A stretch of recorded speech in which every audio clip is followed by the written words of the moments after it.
do you remember, did you have political holiday parties in your house to use the holiday season to bring all the, you know, the Democrats to the kitchen, so to speak? Absolutely. Any excuse my father could have with the, he was this lawyer and you know, loved to get people together and mostly kind of gather them out in the kitchen where he had some great big pots and pans, which is how he made old fashions. Take one bottle into there, and another bottle into there.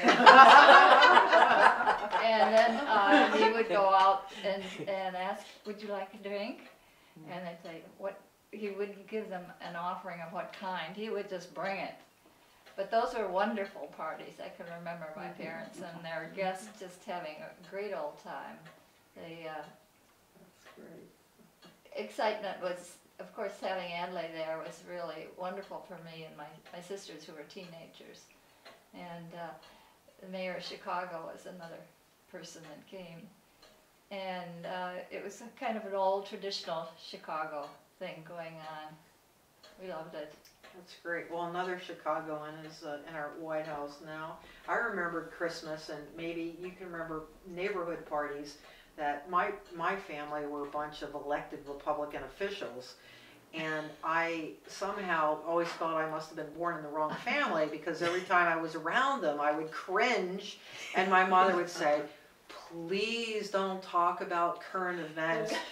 Please don't tell us about what you think of Richard Nixon.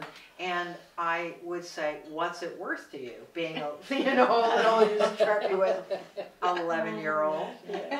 So I remember, it's funny that I used the holidays often as a very young girl, before I could even vote, as a negotiating chip in my family to up the ante for Christmas booty at the time. So, and I just wanted to thank all of you before the end of the year, because we're going to go into, you know, when January comes around, we're all going to probably be busy volunteering. And just to remind ourselves how fortunate we are to be living this country, no matter how much dissent there is.